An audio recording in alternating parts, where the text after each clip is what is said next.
Test के पहले से ही बिहार की सियासत गर्म हो गई है।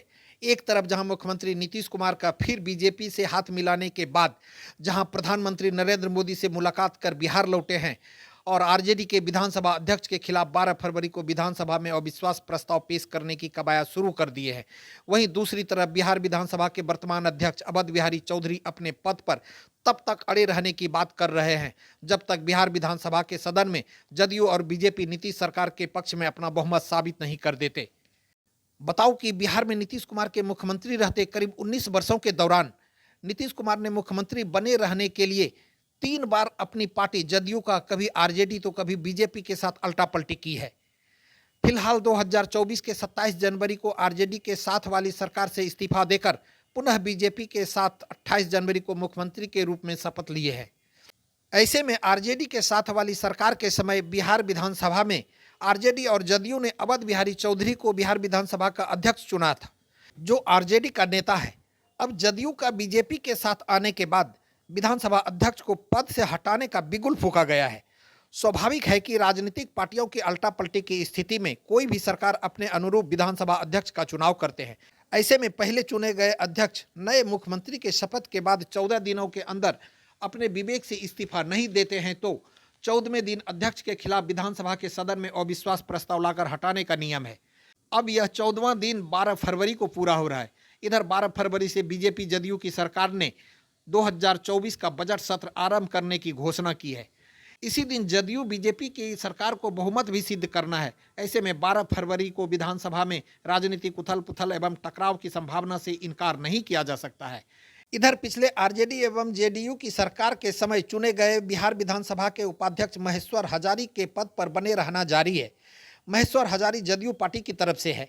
उपाध्यक्ष महेश्वर हजारी ने कहा है कि अध्यक्ष अवध बिहारी चौधरी को नियमतः इस्तीफा दे देना चाहिए।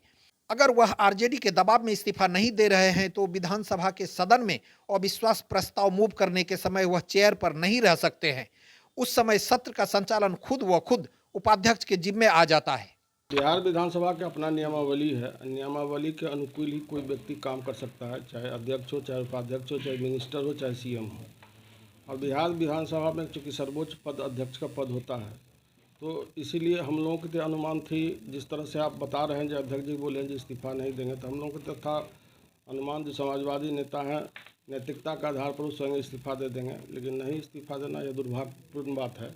बिहार विधानसभा का नियमावली 179 जो है, अनुच्छेद 179 में स्पष्ट शब्दों में लिखा हुआ है कि अध्यक्ष या उपाध्यक्ष जिन पर भी अविश्वास प्रस्ताव लगा है वो आसन पर नहीं बैठ सकते हैं। लेकिन चूंकि पिछले विधानसभा में जब स्पीकर हटा था तो वो आसन पर जाके अपनी बात बताने का काम, सदन को करने का काम किया था। इसीलिए बहुत वक्त करेंगे तो जाएंगे, आसन पर बैठेंगे। जिस दिन हमारा जो बिहार विधानसभा जिस दिन खुल रहा है उस दिन तो पहले राज्यपाल जी का अभिभाषण होगा सेंट्रल हॉल में। उसके बाद फिर पुनः बिहार विधानसभा में सदन जब चलने लगेगी तो उस समय में अध्यक्ष जी जाएंगे, अपनी बातें बता करके उनको सदन आसन पर से हट जाना पड़ेगा। चूँकि अनुच्छेद में साफ स्पष्ट शब्दों में चूँकि उन पर अविश्वास प्रस्ताव 28 तारीख कहीं लगा है, इसलिए उनको किसी भी हालत में, चूँकि उन्हीं के विरुद्ध में मतदान होगा, इसलिए वो नहीं बैठ सकते हैं। यदि वो कह रहे हैं जो हम अध्यक्ष बैठेंगे, तो मैं समझता हूँ वो अपने मन से नहीं बोल रहे हैं। कहीं आला कमान का दबाव हुआ जो आपको इस्तीफा नहीं देना है। अविश्वास प्रस्ताव लगा है तो स्वाभाविक बात है, अविश्वास प्रस्ताव लगा है तो उनके जजमेंट में, मतलब उनके आसन पर बैठे हुए कैसे उन पर लोग वोटिंग करेगा। इसलिए स्वयं उनको अपने आप हट जाना पड़ेगा वहाँ से, और डिप्टी स्पीकर जो होते हैं जो नियम में है वही संचालन करेंगे और वही निर्णय। टकराव की भी स्थिति कहीं बन रही है क्या? नहीं, टकराव क्या है, तो चूँकि उसमें तो माननीय विधायकगण रहते हैं, माननीय विधायकगण वोटिंग करेंगे जिसके पक्ष में मान लीजिए हम लोग 128 का हम लोग दिखाने का काम करेंगे। इधर दूसरी तरफ नीतीश कुमार के आरजेडी छोड़कर बीजेपी में जाने के दिन से ही तत्कालीन उप मुख्यमंत्री तेजस्वी यादव कई बार मीडिया में बयान दे चुके हैं कि बिहार में खेला होगा।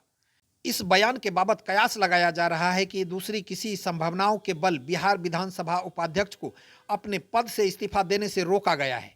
इसलिए बिहार विधानसभा अध्यक्ष अवध बिहारी चौधरी विधानसभा के सदन में जेडीयू और बीजेपी सरकार के बहुमत साबित होने तक अपने पद पर बने रहने की बात कर रहे हैं। विधानसभा के कार्य संचालन प्रक्रिया कार्य संचालन नियमावली है। और हमें आज जानकारी मिली है कि अविश्वास प्रस्ताव मेरे ऊपर भी है। तो उस नियमावली में स्पीकर पर जब अविश्वास प्रस्ताव संकल्प कोई माननीय सदस्य दे देते हैं तो उसमें निहित है कि वो अविश्वास प्रस्ताव 14 दिन बीत जाने के या 14वें दिन उस अविश्वास और उस संकल्प पर मतलब प्रक्रिया के तहत अध्यक्ष जो है निश्चित उस दिन तक अध्यक्ष हैं जिस दिन वो सदन के द्वारा उनके मतलब विपक्ष में और प्रस्ताव के पक्ष में मतदान नहीं हो जाता है। सरकार बनाने के लिए पार्टियों की अल्टा पलटी में जिस तरह बिहार विधानसभा के अध्यक्ष और उपाध्यक्ष का बयान है, ऐसे में सवाल उठता है कि आखिर पहले क्या होगा। सदन में टकराहट के दो मुद्दे हैं। बिहार विधानसभा के अध्यक्ष के अनुसार पहले नई सरकार के गठन पर बहुमत साबित होना है और उपाध्यक्ष महेश्वर हजारी के बयान के अनुसार अध्यक्ष के खिलाफ अविश्वास प्रस्ताव पारित होना है। इधर नीतीश कुमार बिहार विधानसभा में बहुमत और अध्यक्ष पद से इस्तीफा नहीं देने के अड़ियल रुख आदि कई मुद्दों पर अगली रणनीति के लिए प्रधानमंत्री नरेंद्र मोदी से मिलकर पटना लौटे हैं। हालांकि पटना पहुंचने के बाद मुख्यमंत्री नीतीश कुमार ने मीडिया को सिर्फ इतना बताया कि सभी से मिल लिए हैं।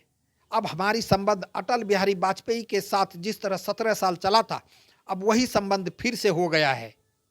और जब हम लोग एक साथ हुए थे तो वहीं से बात हुई थी, ये बात हो गई थी, आज सब लोग से मिल लिए, बहुत अच्छा है। और अब आपको इतना बता देना चाहते हैं कि अब हम लोग जो पहले से श्रद्धेय अटल जी के टाइम से आप समझ लीजिए 1995 से जो साथ में थे, अब बीच में 2 बार इधर उधर जरूर हो गए थे, लेकिन अब कभी नहीं, फिर वहीं रहेंगे, अब इधर उधर नहीं। अब बीजेपी जेडीयू के बीच में सब कुछ सही है सर, दोनों पार्टियों के बीच में जो थोड़ी बहुत नोकझोंक हुई थी सब कुछ सही हो गई। 2019 का ही फॉर्मूला रहेगा सर, 2019। चलिए सब बाद में बताएंगे, जेडीयू बीजेपी में सब कुछ ठीक है ना। सीट वगैरह की बात के बारे में चर्चा करने का कोई तुक नहीं है, वो तो सब होगी ही और सब बात सबको उन लोगों को शुरू से मालूम है।